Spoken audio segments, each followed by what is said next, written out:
एक काम करो, बता देता हूँ। आप तो कुर्सी पे बैठे हो खैर, लेकिन नीचे बैठ के ध्यान करने में बड़ा तकलीफ होती है। जो लोग ध्यान नहीं करते उनको तकलीफ होती है।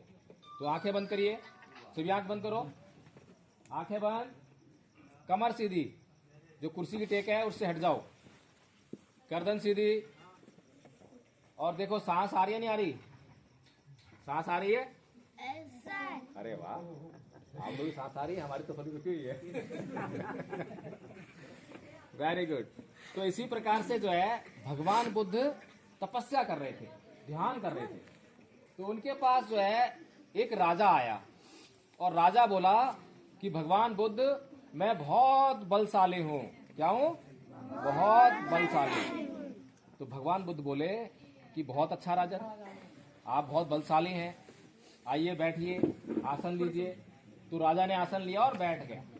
भगवान बुद्ध ने उससे पूछा कि हे राजन, ये बताओ, क्या तुम मेरे साथ बैठकर 1 घंटा ध्यान कर लोगे? तो राजा बोला कि हाँ थागत, मैं 1 घंटा ध्यान बहुत आराम से कर सकता हूँ।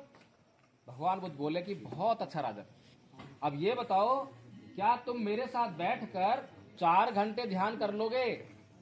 राजा बोला कि हाँ भगवान, 4 घंटे ध्यान कर लूंगा।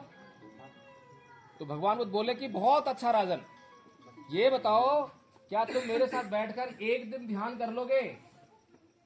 राजा बोला कि भगवान, 1 दिन भी ध्यान कर लूंगा। भगवान बुद्ध बोले बहुत अच्छा राजन, क्या तुम मेरे साथ बैठकर 1 हफ्ते तक ध्यान कर लोगे? बस राजा का सारा बल पता लग गया। कहता नहीं भगवान, मेरे बस की नहीं है, मैं तो 1 दिन पे बड़ी मुश्किल से आया था आपको जो है चैलेंज करने के चक्कर में। अब मेरे बस की नहीं है इतना ध्यान करना, मेरी तो कमर टूट जाएगी है। तो भगवान, अब ये बताओ कि दोनों में ताकतवर कौन है, राजा या भगवान बुद्ध? भगवान बुद्ध। कैसे है भाई? राजा जो है इतना वजन उठाता है, भगवान तो उठाते नहीं वजन। भगवान बुद्ध जिम भी नहीं आते है। राजा कहता है कि मैं इतने लोगों को एकदम मार दूंगा, इतने बड़े बड़े युद्ध जीते मैंने। भगवान बुद्ध ने तो कोई युद्ध नहीं जीता ऐसा, जो है किसी को मारा नहीं, कोई तलवार नहीं चलाई। तो बलवान कौन, भगवान बुद्ध या राजा? भगवान बुद्ध। तो ये समझने वाली बात है। डाकू अंगुलीमाल को भगवान बुद्ध जीतने के लिए जाते हैं तो कैसे जाते हैं? बिना हथियार के, अकेले जंगल में, और वो हथियार लेके खड़ा हुआ है, और भगवान बुद्ध निहत्थे जाते हैं। तो सोचिए बल किसका। वहीं पर अभी कृष्ण जी ने जो है धर्म की स्थापना करने के लिए युद्ध करवा दिया, वो भी हुआ नहीं और लाखों लोग मर गए, धर्म का धर्म हो गया। लेकिन भगवान बुद्ध जो है जिसको समझाना चाहते हैं और जो समझना चाहता है उसको समझा ही देते हैं। जो समझना ही ना चाहे उसको समझाना बड़ा मुश्किल है, लेकिन जो समझना चाहता है उसको योग्य व्यक्ति समझा ही देते हैं।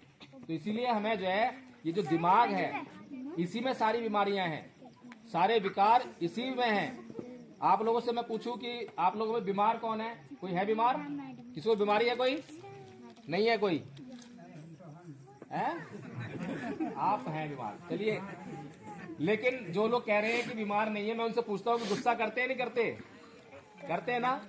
तो गुस्सा करना बीमारी है या नहीं है? तो भगवान बुद्ध जो है अपराधी को, चोर को, डाकू को, हत्यारे को अपराधी तो कहते हैं, लेकिन साथ में ये भी कहते हैं कि वो बीमार है। वो बीमार है इसीलिए अपराध कर रहा है।